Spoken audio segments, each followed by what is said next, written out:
Good evening, everyone. I welcome you all for this virtual panel discussion jointly curated by ELLE DECOR and Fabindia. I know craft is a vast and a complex issue, and there are many questions. Why handmade deserves to be revered, the emphasis of craft in design, the need for contemporizing Indian crafts to enhance modern homes, who's doing it and how they are doing it, what will 2021 be like for Indian crafts?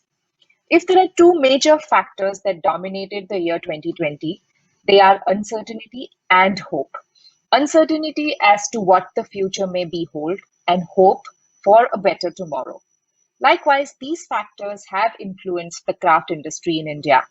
The efforts that have been made in this sector have been quite phenomenal. I think it is this creative link that binds us all together on the same page, where we shall be exchanging perspectives and discussing the future of craft in current scenario. There is something about handmade. Mom's embroidered crochet panels, or my mother-in-law's jamdani saris, or a piece of furniture with intricate details carved by the local artisans. We at ELLE DECOR have made persistent efforts in bringing together the design fraternity by providing an interface of communication and exchange of thoughts. We recently celebrated EDIDA, which honors the local design, and this is our 19th year. We further aim to strengthen this medium of interaction to promote an inclusive, creative community and speak about the issues that go unheard. Today, it is my pleasure to be on board with Fabindia, which is known for promoting diverse traditional crafts in a varied range of products from home furnishings to clothing and jewelry, amongst others. They have consistently brought into limelight several facets of India through the medium of design and craft. Let me start with a quick introduction to our renowned panelists who are here to talk about the relevance of craft in design and have been contributing towards reviving and contemporizing Indian crafts on a local grassroots level as well as global platforms. Atul Johri, principal designer of Atul Johri Designs, a NID graduate. Atul has made a mark for himself through his maverick concepts. He has been engaging with the masters of lacquerware artisans for the last 15 years and has revived the age-old technique of tonal gradations. Atul was also associated with Paper Research Institute set up by UNDP, where he developed lights made from banana fibers way back in 1995. His exquisite Tulsi collection of tableware was displayed at the London Design Fair in 2017. He has gained global insights having worked on projects like Khajuraho Millennium and has been part of the World Expo in Germany. Tulsi Farm, a design and innovation facility in Channapatna, is to collaborate with designers and entrepreneurs from across the globe. His perspective is global, but his heart truly remains local. Ayush Kasliwal, a National Institute of Design Ahmedabad alumnus, is one of India's leading design thinkers, practitioners, and advocates for artisans. Founder of Jaipur-based AKFD and co-Anantaya, his practice reflects social consciousness, sustainability, and much more. Ayush's work reflects a deep understanding of traditional craft, mythology, architecture, and culture through a contemporary aesthetics. Ayush Kasliwal, in collaboration with his wife architect Gitanjali Kasliwal, provide a sustainable livelihood to 4,000 artisans and their communities. Apart from being a recipient of EDIDA 2013 Designer of the Year Award, he has bagged himself 4 UNESCO awards and multiple accolades. He believes that objects are messages in physical form. Dipali Patwa. Juggling between India and New York, Dipali Patwa, Chief of Brand and Community at Fabindia, has extensive experience in the field of fashion, furnishings, jewelry, and textiles. With her fashion designing and merchandising background, she has worked with top brands like Ralph Lauren, Martha Stewart, and several other around the globe and has established a legacy of intertwining traditional fabric with modern essence. Her venture Mela Artisans act as a mediator between artisans and the market, providing them with a platform to showcase their handcrafted work. Mandeep Nagi, Design Director at Shades of India. Mandeep has over 20 years of experience in designing textiles, having worked on embroideries and traveling across India. Mandeep is an alumni of Delhi University and a diploma holder from YWCA and NIFT Delhi. She has won numerous awards at Paris, New York, and India, and has also been part of international trade fairs and the New York Gift Show. She has portrayed varied shades of talent through her collections of woven fabrics and elegant tapestries. Her own design sense has developed into a love of fine traditional artisanship interpreted with a minimalist Western sensibility, thereby conveying style. Swarup Datta. Curator of Swarup Datta Scenography, he is an academician, a heritage restorer, a fashion designer, a passionate photographer, and a leading practitioner in the field of art and design. Graduating from NIFT, he went on to pursue masters in fashion and textiles from Nottingham Trent University, England. He draws inspiration from varied mediums of creativity and collaborates with local craftsmen in Kolkata for his projects. Known for his remarkable work in the exhibit industry, he constantly creates innovative concepts and experiments with mediums. His recent photography exhibition, CAW, resonated with masses and professionals alike. And then there is me. I'm a fine arts graduate from Faculty of Fine Arts, MS University in Vadodara. I moved to Mumbai about 21 years ago and dived in deep end of magazine publishing. I have been with ELLE Decor India for 19 years and now serve as a magazine's editor. Interacting and associating with the design community has been the best part of my journey so far. And today, in collaboration with Fabindia, I would like to kick off this discussion. So let's start with you, Dipali. Fabindia has brought craft to every household. Tell us about the wonderful 60 years of journey of Fabindia and Um, sure. First of all, thank you so much, Mrudul, for hosting this. And thank you for all of you incredible panelists who I am just so excited to be on this panel with and to get to know you guys over again. And Mandeep, obviously, I just told you, really happy to see you after a couple of decades. Yeah, it's 60 years of Fab India, believe it or not. I mean, what a fabulous story. Talk about resilience of a brand. Talk about grit and perseverance over the course of 6 decades. You know, it's hard for me to imagine. And like you mentioned, I worked with a lot of brands on both sides of the globe. And it's really, something to be very proud of. Fabindia has continued its vision right from when John started. You know, his entire sort of vision is still so intact after 60 years with 55,000 artisans and counting. So we are very proud to celebrate. And this actually happens to be one of the panels that we want to continue to promote and talk about with our community and kind of be a lot more inclusive with all of you and be very much collaborative with the industry as we go forward post-COVID, because I think that there's a lot more strength if we do this together as a community. And I firmly believe that I think what does community creates a movement, right? And movement creates the change. And I think that at the grassroots level, what Fabindia has really shown us and kind of led the path for a lot of us. I mean, I tell a very quick little story always. This is my round 2 with Fabindia. So I was their first creative director about 26 years ago when Fab had about 6 wow. stores. And here I am, full circle, back again, to kind of lead this brand into 2021, and very happy to do so and very proud of the fact that I get a chance to do it all over again. And what I find fascinating is that 26 years later, the ethos haven't changed. The principles based on which we do business has not changed. The vision has not changed. What we do need to do, though, better is to listen to the consumer, which has been our ongoing effort in the last 10 months, especially coming out of COVID. And also digital transformation, which now happens to be one of the strong priorities that falls under my wing, which I'm really excited to kind of, take the bull by the horn and kind of drive it a little bit. But having said that, I think that William Bissell has done a fantastic job. I mean, 319 stores and counting. The simple purpose of working with artisan groups all across India and making sure that we were providing sustainable livelihoods and not just one-off orders. I think that that's a beautiful journey, if you ask me. And being profitable, because you can't continue doing this business without profits. It's just not possible. So I think as we go forward, and I think a lot of learning young brands to aspire to how to do this business with a good heart, really good intention, while providing profitability. I think that Fabindia is a really incredible example that has shown us how to do that very effectively. So really proud to be back again. Okay, great.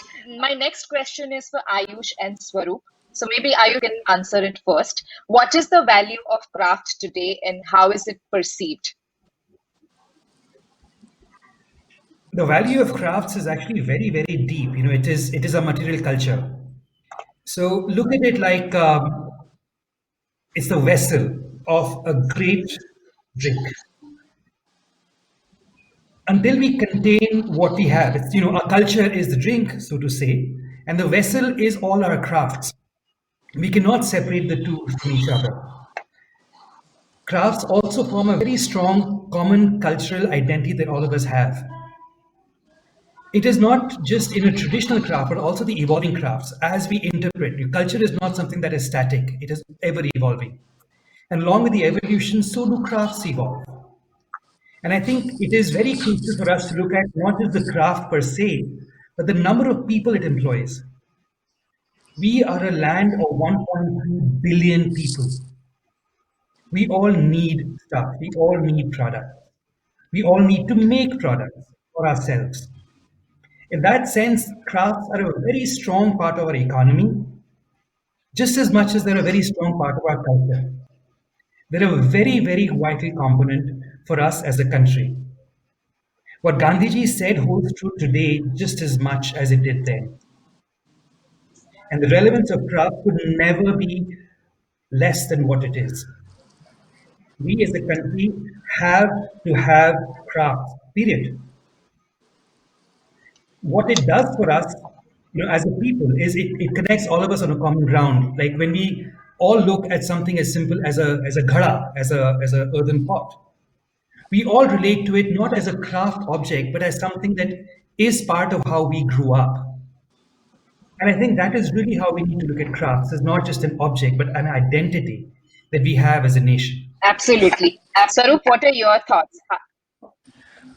Well, I'll take on from where Ayush left. I also feel allegorically, if we think that it's a woven fabric, right?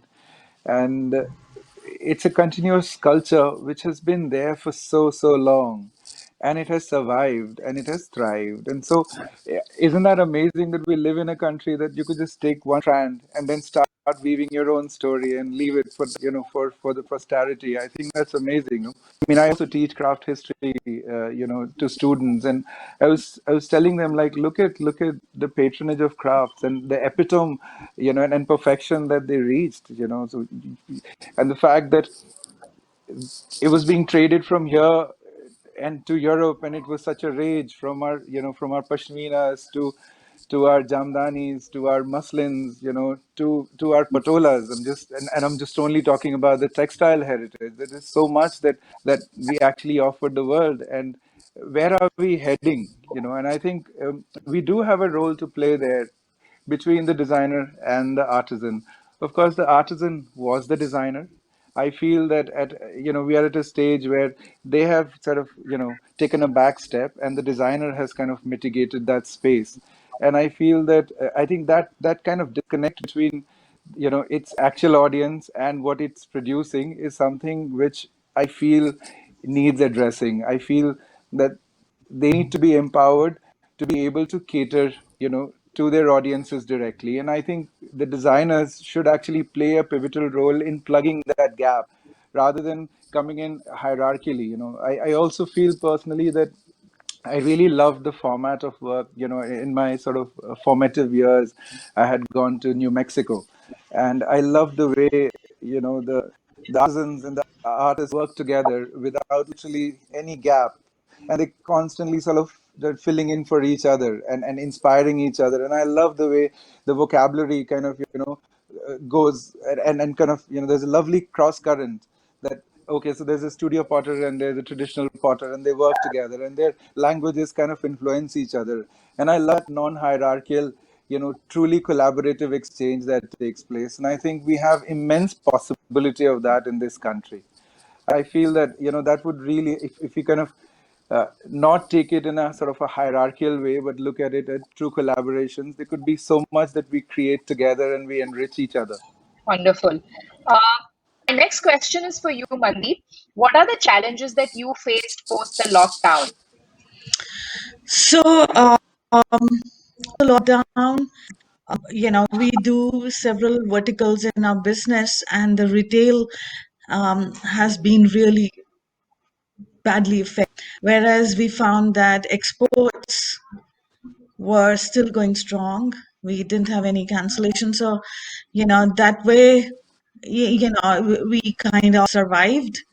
But otherwise, people who were basing, their business is based just, any one market, it is very tough. I know people who are, designers in different fields and essentially working in Indian market. It has been really, really tough time. However, also a very emotional time. So, in that sense, Absolutely. it's important to pitch what is made by hand.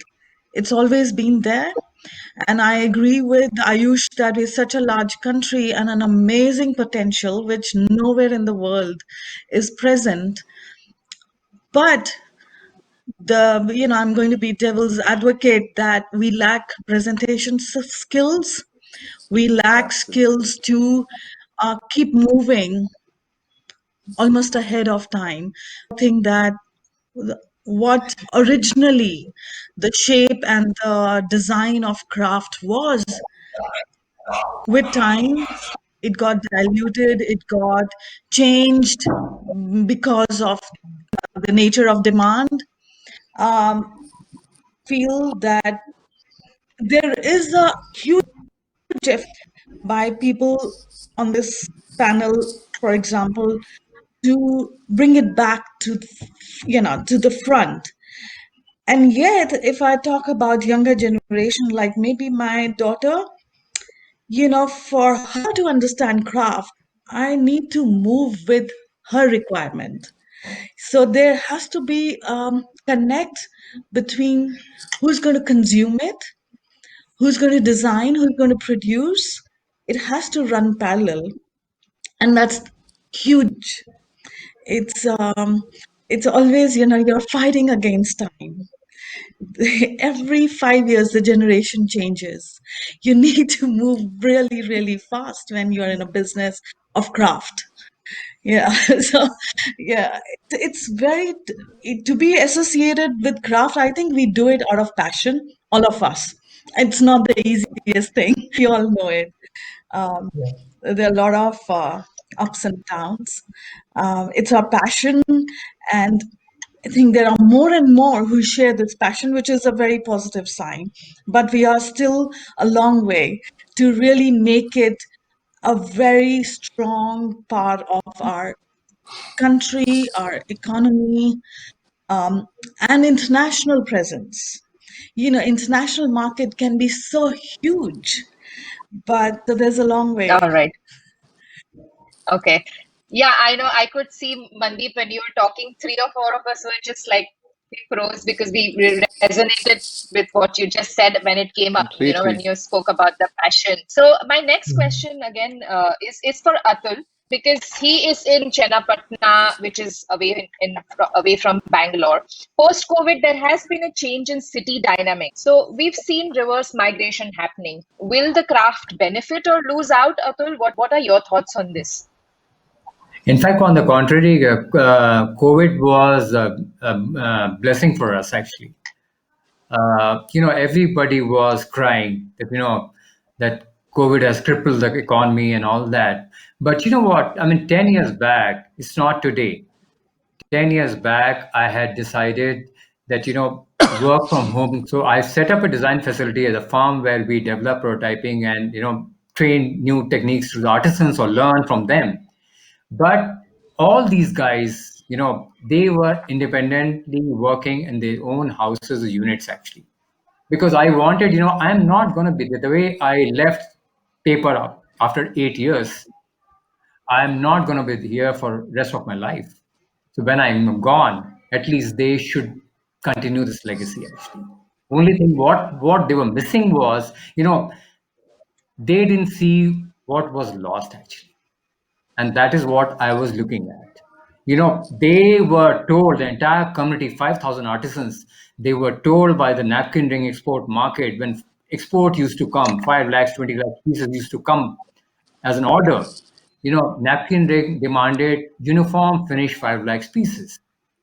And that changed the nature of Chanapatna, or probably our craft actually. So, they start believing that because this is going to Europe or America, this is the ultimate finish. So they lost that tonal gradation. And I said, I have all my European clients. They come and I bring them over. I said, come and see that. They come and pick up the odd pieces because they know the value. Because though no two pieces can be similar. And that is what it took me. Then I realized, that's the only way is to move to Channapatna, settle with them, bring the world to the doorstep actually. Because I can work and I can bring 50 or 100 people, but Channapatna has 5,000 artisans. So I should be able to get 5 lakhs pieces as a buyer. That's why I moved there. So I am just a catalyst there. I'm just a catalyst there. I'm a bridge between the artisan and as a consumer, a new age art entrepreneur. You come with your, I always tell my clients actually, come with your problems, not with samples or references. Tell me this is what you're looking for. We will develop that. And then I'll put you to a team who will delegate the work actually. And now what I've started in the last 2-3 years, started training all these artisans kid to think, understand design actually, learn the language of design. So that, 3 years down the line, you will have father and son as an entrepreneur. So you just come with the 50,000 rupees in a pocket and say, go and start the business. So that is what I can do. Design, design is secondary, and craft is the next software boom India has. India is the only country which has the potential. Because craft is something, this is not something where you're outsourcing. Software was outsourcing. India will bring, because of the craft, India will bring the world to their doorstep. Every craft pocket from a tourism hub. Like they did before. Yeah. So that's what I'm saying. There won't be a cheap labor. And how do you control the cheap labor practice when you engage the best quality product? Because artisan will know this worth. He will not produce cheap. If your product is good, it means that artisan is being paid well. That's why the quality is reflecting. As simple as that. And consumer is willing to pay. They don't know what is good, what is bad. That's the sad part. So that is what consumer is there. It's just that we have to put our foot forward to offer them. That's all. And we are literally sitting on $1 billion industry in Channapatna. It's every, it amazes me. Another thing which we need to understand, we need to do that is how can we scale it up? Because, 20 years back, 30 years back, the market was very small, 10%. Today, the market is the globe, the entire world is at a doorstep. How do you feed that? First thing is address the raw material issue, actually. Sitting here in my farm, 5 minutes, I get 5 tons of load of wood, waste wood, which they call it waste wood. That is my gold. Because, what is happening is, see, all that is not in my control. So we have to look around saying that where my raw material is going to come. First thing that, you create for 50 artists, but you don't have raw material, you're stuck. So you have to go backward. Forget about design. Design will evolve. Once you have all these puzzles in place, design will happen. then will happen. No, I'm just so happy to hear his perspective because he's so bang on, Atul, what you just said. Design has become what the consumer is looking for, right? Like gone are the days where as a brand you would sit and you would dictate like, oh, well, I'm so and so this is my style. Well, now the consumers are telling you what they want, Yes, quickly they want. So I think that if we develop the supply chain and the yes, execution and yeah, connecting all of these in a way that it's a success journey for the consumer to get it from the artisan into their homes. That's where the focus really needs to be for a lot of brands, which a lot of brands seem to miss that, especially in the artisan sector. So I'm glad that you brought that up. So, Atul, I just wanted to add on to that, reading Kamala Devi Chattopadhyay saying that, if the future of Indian crafts is just making pots and pans, then it's doomed. So I also yes, feel the other aspect is patronage. We've lost the yes, patronage. I mean, if you see the most, epitomized work craftsmanship that we've got is when, they were assured of of food and shelter and a certain well-being, and so they created from the heart.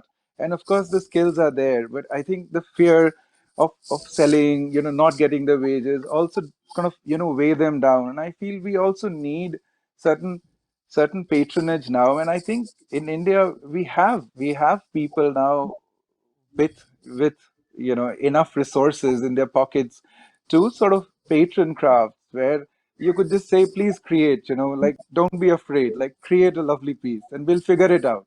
And I think that's also required, while we also need smaller goods assimilating into the market, addressing different sort of genres. But we also need a certain wow factor and epitomization of the craft, which I feel is missing at the moment. We need to still sort of scale that gap where we feel, wow, if I had the money, I would love to buy it. I don't have the money now, but I wish I had the money to buy it, which is happening with a lot of designer goods. So I just feel that if we could gap that sort of an aspirational pocket, that I feel okay, okay, so you don't have the money now to buy that, but maybe then I buy like a smaller knickknack, okay, but I take that vision home. It's a little souvenir from the larger piece, but if I had that money, I would just buy and put it home. I think that's where it also needs to go to. We can't reduce everything down to just pots and pans. I'm sorry, I mean, that's what I feel also. I I do. So now, just Ayush, got to. I want to just put a thought, and Ayush, you answer this. So I feel modernization of craft in India is still very boutiquey. What do you think is the reason? Ayush, you want to answer this? Yeah, so firstly, I'd like to clarify what we mean by craft. Now, craft is mm, not one thing; it's a whole spectrum. It is not that we have artisans only sitting in their homes and making completely handcrafted product. It right, is also people working in bigger organizations. There's people who are supplying to other organizations, and it's a whole spectrum Change. from completely handmade to completely machine made. They're not two ends. There's a whole gray scale out there. And what I feel is that when we are looking at modern design, it's a small sector that's doing it because that is what gets seen, that is what gets shown. But when we look at the export market, there's a very large sector of craftspeople who are making very contemporary products as well. So I would say that if we look at crafts as one of the elements of a bigger chain, and we see how we can make this chain more responsible, we might probably further the cause of craft. For example, if you have a brass artisan, for them to give a finish which is suitable for international markets, or just for Indian markets, the kind of equipment we'll have to set up is not feasible. So for mm, all of us to get together, say, what do we need to do together? What are the best practices we can take from industry? What are the best practices we can take from design? And how can we weave it all together? I yeah, often think that race to become, a modern country, we have forgotten what a craftsperson does, and we've forgotten to weave them. Many countries, many of the big brands around the world, like say Hermes, they came from a background of craftsmanship. some of the finest Scandinavian, furniture brands, the founders were carpenters. So there was a line of evolution that was there out there, and we have forgotten that line here. And I sometimes feel that this race for modern is an elitist obsession, because much of the country is not modern. Much of the country finds aesthetics in its temples, finds aesthetics in its roots. And that is the bottom of the pyramid, which is so important. We are very steeped in the idea of modern, but at the same time, we're very steeped in the idea of India and how we need to find ourselves for ourselves, not against an imagined idiom of, Bauhaus or modern design. No, we need not. We can define ourselves in our own terms, and I feel very optimistic about us as a country now. Yeah, I think you made a very good point, Ayush, because very often when we talk about art and craft, and we kind of like put them up on a pedestal, and they really don't need to be. I think that um, this is what we talk about all the time. Like, you want it to be accessible, because the whole way that the community will be sustainable and will be able to provide livelihoods is if you can do this at a large scale. Let's not talk about craft and put up on a pedestal. You don't need to do that. You just need to make everyday beautiful products that are functional, great design, great quality, can last you a lifetime. That's all. And at, value for price. That's the biggest takeaway, even more than the design engine, which obviously is important because you have to make the products relevant for how you live today. But more than that, it's the quality. It's who you're making it for. And I think if you make it at scale, which is what, like I said, which is what Fabindia always tries to do, that's where the magic is. That's where the magic of livelihood comes from. That's where you can touch the rural areas in a much more meaningful way, because now you're providing entire communities livelihood on an ongoing basis, because you've taken element of craft and you made it cool for everyday life. So I agree with you Absolutely. 100%. I would just like to add one small thing more, Sure. is that we often underplay the power of the spirit.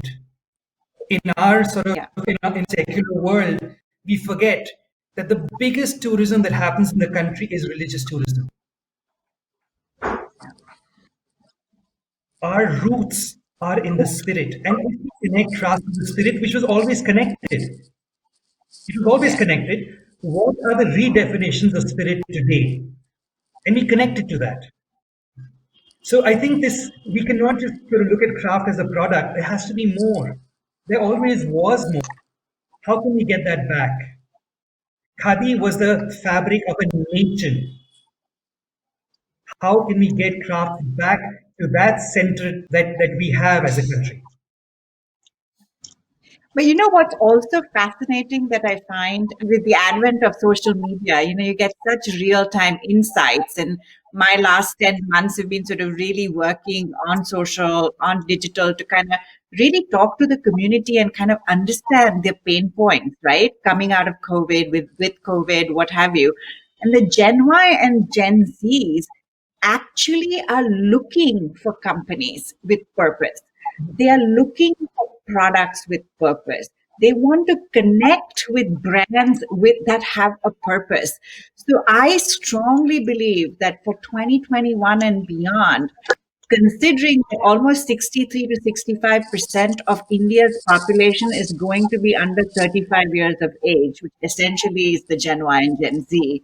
I mean, the brands that are sustainable, the brands that have a passion and a purpose, the brands that are driven by craft in whatever form, whether it's textiles or metals or woodwork, if we tell our stories really well, if we talk about the unsung heroes that are the artisans or the farmers, even in agriculture, for example, I think we have something really incredible that this community actually wants. And if we can convince this community of the Gen Y that this is a cool thing to do and the right thing to do, and show them the value of this product, I think there's incredible magic to be had in this community. Deepthi, I couldn't Yes, agree Atul. more.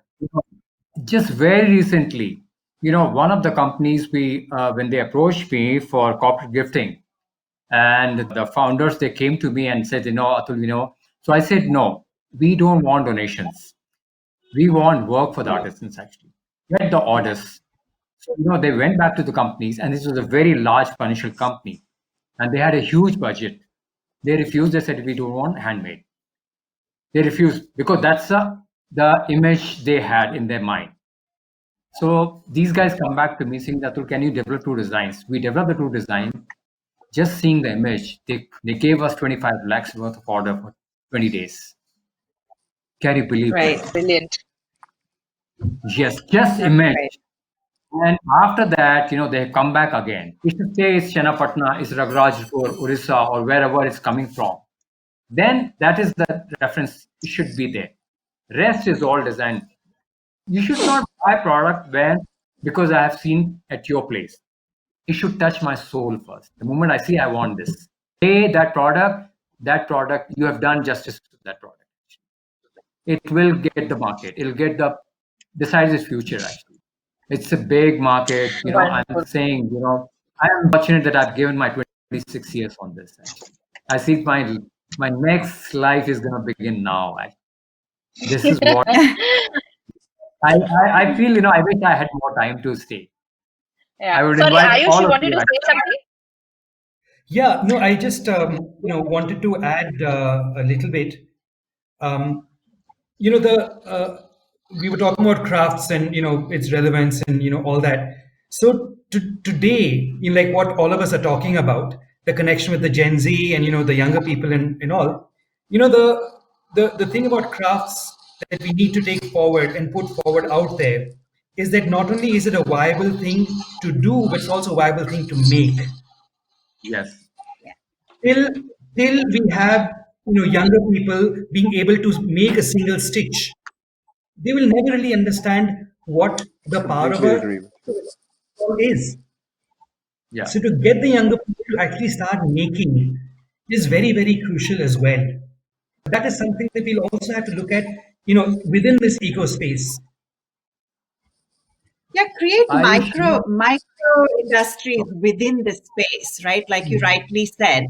I mean, there's so much work to be done and such incredible wealth of techniques that we have, that even within the supply chain, we start looking at all of the verticals that you could create, like micro verticals that could work in this space. I mean, it would be amazing. I completely agree with you. Okay. So I have a question for Swarup now. You've been in art and this entire genre, which is craft and design put together. How do we create more awareness, even with whether it's with the exhibitions or craft museums? What according to you should be way forward? It's a pretty complex scenario, and I think a certain hegemony which exists, and I feel that it's also. I mean, I'll basically start from what Ayush was saying, that we need to get into a culture of making.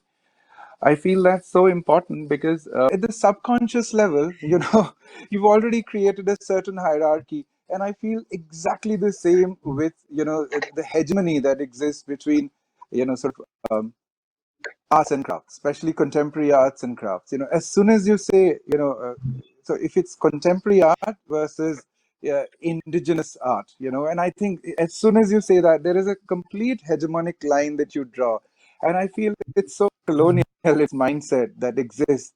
You're not really ready to acknowledge that everyone innately have creativity, and if they express themselves, there's so much of exchange that could take place, and I feel we're missing on that opportunity completely.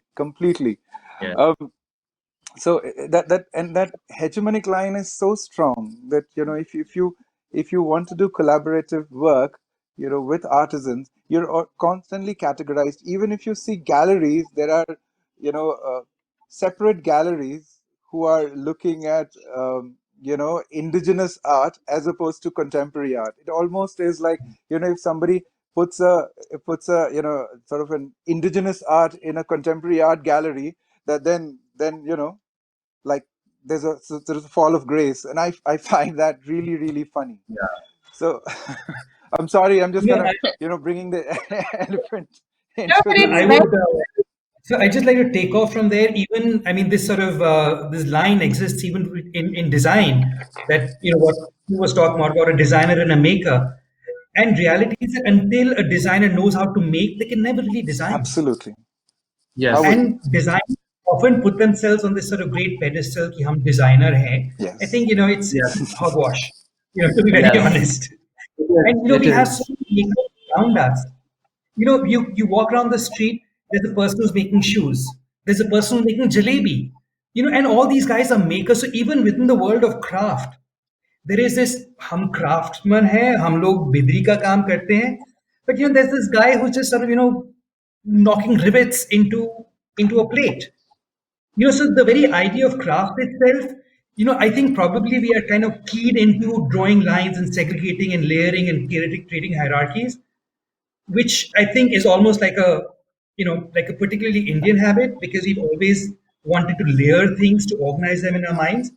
I don't know. So probably we need to step out of this layering to understand, to know that everything can be layered parallelly as well. It need not be and, stacked one upon the other. and Absolutely.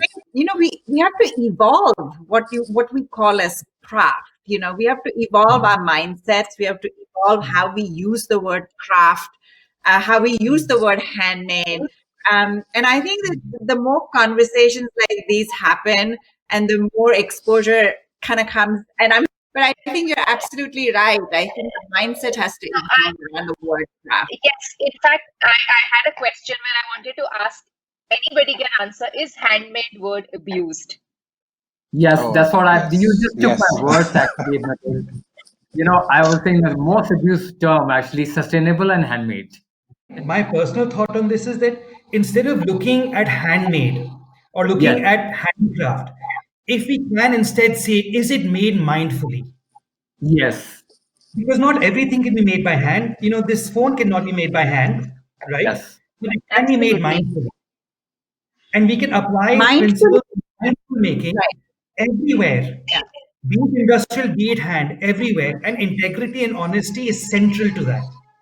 And also, Ayush, I feel craft is the only sector which fulfills the criteria of CSR actually. Mm. Without any money, without any donation, without anything, if you are paying your wages, your artisan is taken care of, you have done your bit. From consumer to the artisan, everybody's contributing actually. We need to due respect to everybody. The person who's buying also, the person who's selling also, the person who's designing, person who's making it. So everybody's contributing in the entire cycle of that product. So that we need to address. We all come collectively. So then also, and if this craft is not there, we won't be here actually. We need to put our egos Absolutely. aside. We need to put our egos Yeah. aside. If the craft is gone, we are all gone. We are all Yeah, gone. because the That is culture why is gone. we have to introspect ourselves first. Yeah. Going back to the previous question, also what Atul was talking about right now, very often people say, handicraft hai, so no drill machine should be used. I know. Or they Yes, have funny. that's madness. That's No. absolute madness. Why should we deny ease of making to a Exactly. craftsperson for our requirement for Exactly. handmade? Yes. It's almost as if we want to put artisans inside a zoo.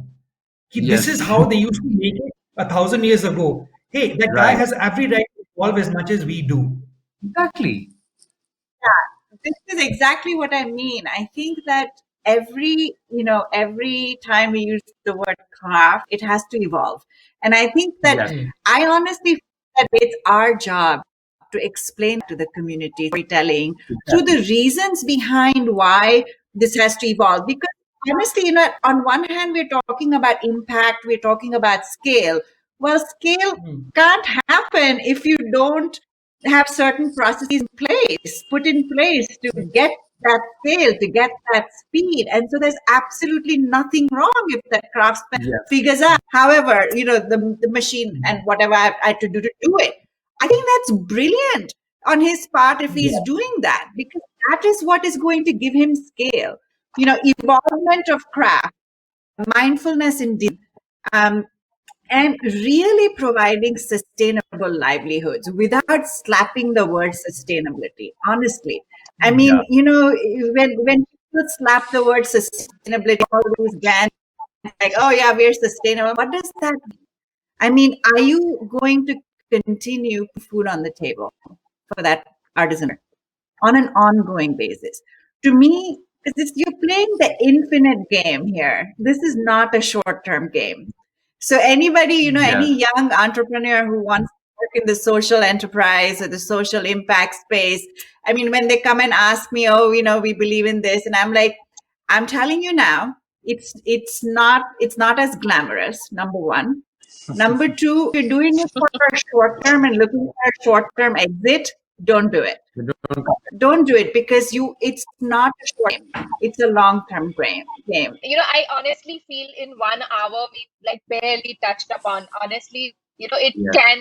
it should be, there's so much to still discuss, and we've over I one know. hour now, I know. actually.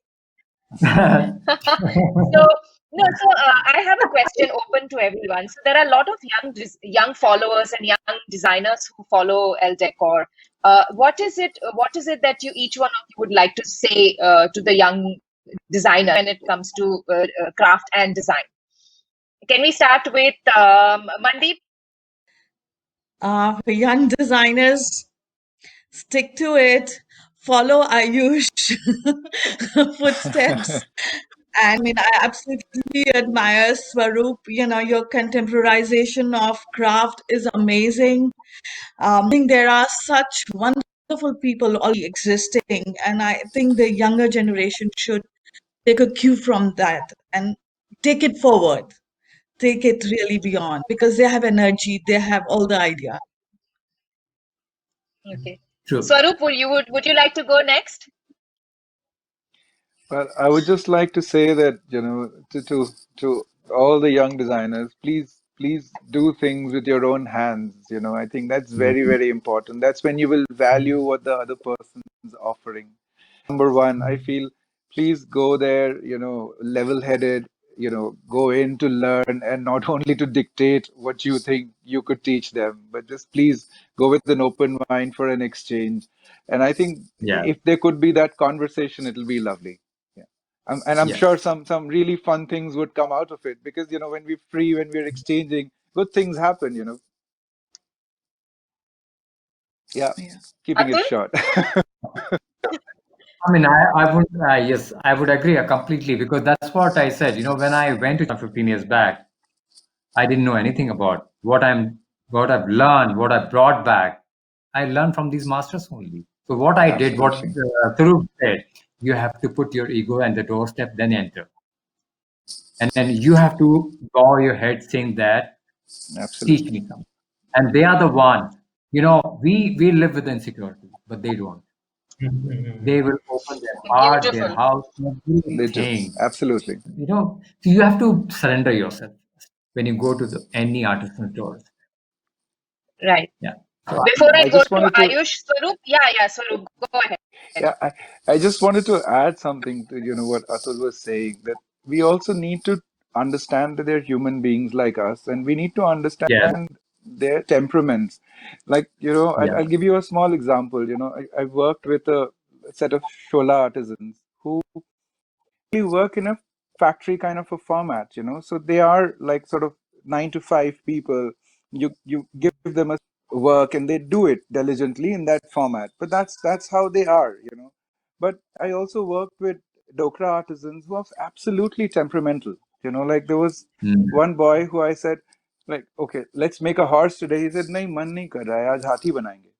And you have to respect mm, that. You have to yes, respect that, the true, fact that true, he doesn't true. want to make what you want him to make. He wants to make something Exactly. else, and you can't just put all of them into the same box. You can't. And then No, so I think that individual, like the way we would treat each other, we need to understand yes, that they're all temperamentally different, and if you could strike a chord, yeah, you've struck a gold mine. Yes. Yeah. So there are two things, and very simple things that I request anyone, no matter what age, to do is just walk about 100 meters, from your house in any direction, and find somebody who's making something. We're living in a country where you will find somebody making something or the other. It might be jalebi for all you know, just something around you, and see what you can do with it. Can you get your shoes repaired if you meet a cobbler? Can you just buy 100 grams of jalebi, have it on a cold winter morning? Just see what is being made and the skill that it takes.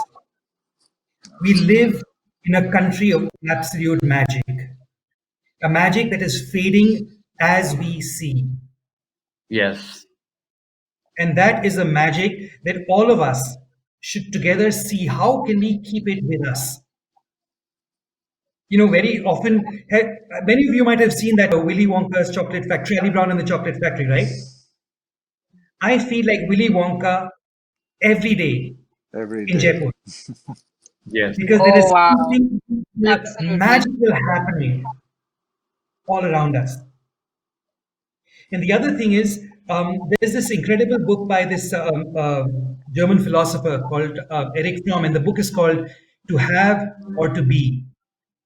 We often consume with the sense of having, I have this, I have that.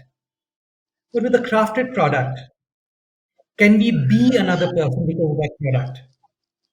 Very like if I gift my wife a patola sari, she will be a different person because of that sari. And that is something which an industrial product cannot do that easily. And if Yes. we move the crafted product from this mind which is of having to this mind which is of being, we have changed our relationship with the handmade. And we can all do that. Get your grandmother's sari and feel what it feels like. It's simple. This is such a pleasure, really. Thank you so much, Mrudul, for putting this together. Ayush, such beautiful words to end this dialogue, and hopefully many more together. Atul, you're an inspiration, honestly. Fabindia has much to learn, and me too. And Swarup and Mandeep, I really hope to see you guys, and I hope we all can collaborate towards this incredible movement. And 2021, here we come. I think we are here, and we believe in craft. We believe in India. I think most Yeah. importantly, and I think the biggest takeaway for me from this conversation is that we believe in the human potential of India. Yeah. And what India has to offer to us. Incredible evening with you all. Thank you so much. And thank you for being Thank part you of very much. our sixth journey as well. I Thank you. appreciate it. Thanks, they're giving me opportunity to bring me back from Chennapatna to Bangalore to join you guys. So wonderful. Thank you so much, everyone. On behalf of ELLE DECOR and Fabindia, I really want to thank all of you and our viewers who are going to, enjoy this panel discussion. Thank you, Ayush. Thank you, Atul, Dipali, Thank Mandeep, you. Swarup. Thank Thank you. you for Thank you making so time much. for us. I really, really Thank you for appreciate, calling us. and I hope this dialogue continues and we can, again collaborate. I'm a media here. I'm here to take this forward. So just you have my details. You anything that I can contribute or help you guys. I'm there. I have been there. We would love that. You All know right. that I'll be pinging you Yes. to connect with all of these lovely people. I So I definitely. have some interesting ideas brewing. I have some interesting ideas and thoughts. I will reach out to each one of you as and when I can. But thank you so much once again, and